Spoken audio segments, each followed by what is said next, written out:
All right, let's dive in. We're about to step into a world built entirely from memory, powered by pure imagination, and yeah, haunted by its own creations. This is our deep dive into the absolutely singular universe of Jaglavak 1963. Okay, so a quick heads up before we really get going. This isn't your typical story with a beginning, middle, and end. No, no. What we're talking about here is an entire universe, a fully realized, deeply unconventional reality that has its own language, its own physics, its own soul. And here's the thing, you just can't get a feel for a place like this from the outside looking in. You've got to experience it, you have to hear its voice. So, what do you say? Let's drop right in. And boom, the very first thing that hits you is the language. It's this living, breathing thing, you know? A dialect that does not hold your hand. It's just packed with slang and this unique rhythm that tells you right away, you're not in a familiar place.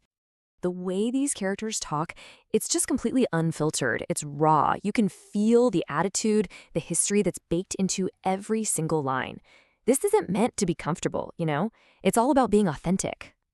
And it never, ever stops to explain itself. This world just is. And it's on you to keep up, to adapt, and that authenticity, that's the bedrock. It's the foundation for everything else we're about to unpack. Okay, so now that you've had a taste, how do we actually get a handle on this place? We've got to understand its core operating principles. So think of this next part as our guided tour. We're going to look at the rules that make this whole strange universe tick. All right, first things first, and this is a big one. You've got to take everything you think you know about reality and just toss it out the window. Because in this place, reality isn't some fixed, constant thing. Nope, it's built, it's constructed.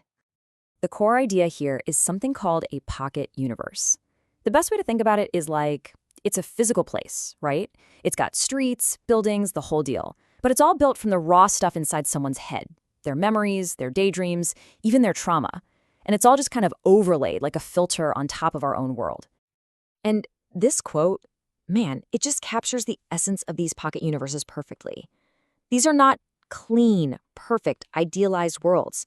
They're messy. They're deeply personal. And in that messiness, they're beautiful. It's like a creator's own internal gobbledygook, as they call it, has been made real. Okay, now this is where things get really wild. This is where the layers of reality just start to, well, collapse. The characters, the actual people living inside these pocket universes, they start to figure it out. They become aware that they're part of a story. And that line between the creator and the creation, it just completely dissolves. I mean, can you imagine? This is that exact moment of awakening. A character is literally reading a script, and it dawns on them, this isn't just fiction. This is the raw, intimate truth of their creator's life. It's the blueprint that literally brought them into existence. And then you've got the other side of that coin. Sometimes the characters can actually feel the creator's will, almost like an external force pushing them. They talk about a pen man who compels them to act, who forces them to live out a story that's already been written. It's a totally fascinating spin on the whole fate versus free will debate, right? So let's think about this. If your entire reality is built from imagination, what do you value? What's the currency? What's actually important? Well, as you can probably guess, it is nothing like what we use. Yeah, forget about cash.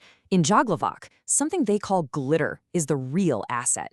Your status? It's got nothing to do with your job title. It's all about how powerful and clear your memories are.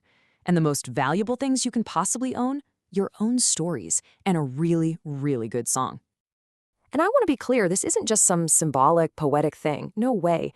The quote says it all. Money is worthless. Glitter has actual, real-world political power. It can literally sway a vote. That is the true currency here. Okay, so we've got the big picture. Now let's zoom in a bit and look at the deeper rules, the ones that govern individuals.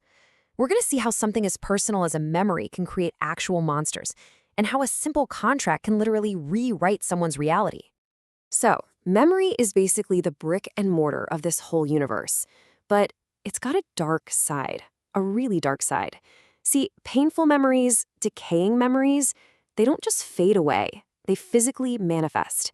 They become these parasitic creatures called hinks that literally feed on that negative psychic energy. It's a constant thread, born from the recesses of your own mind. Now think about it.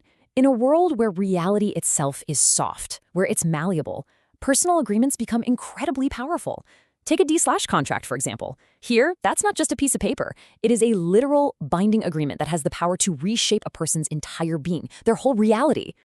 And it's all built on this foundation of absolute total consent. It starts with one person freely offering their will, giving the other person the power to mold and shape them. And the whole point? It's for mutual growth, for love and trust. But, and this is the most important part, consent is everything. It can be canceled by either person at any time. It's an incredibly intense, truly transformative kind of pact. Okay, let's take a step back. We've got these pocket universes built from imagination. We've got memories being used as currency. We've got contracts that can literally bend reality. So what does it all mean? What is this really all about?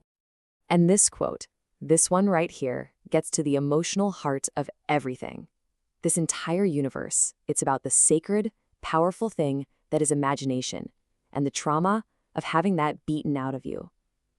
The whole thing is like a defense mechanism, a safe haven built by people who just refuse to let their inner worlds die. So when you boil it all down, this world with all its chaos and its beauty, it's really just a huge, profound metaphor for the act of creation itself. It's about taking all the broken pieces of a life, the good memories, the bad memories, the music, the pain, and building something totally new from it. Building a reality where you get to make the rules. It's a pretty staggering concept, right? And it leaves us with one final question to chew on. If your own mind, with all its joys, all its sorrows, and all of its beautiful, unfiltered gobbledygook, if that suddenly became a real, physical place, would you want to live there?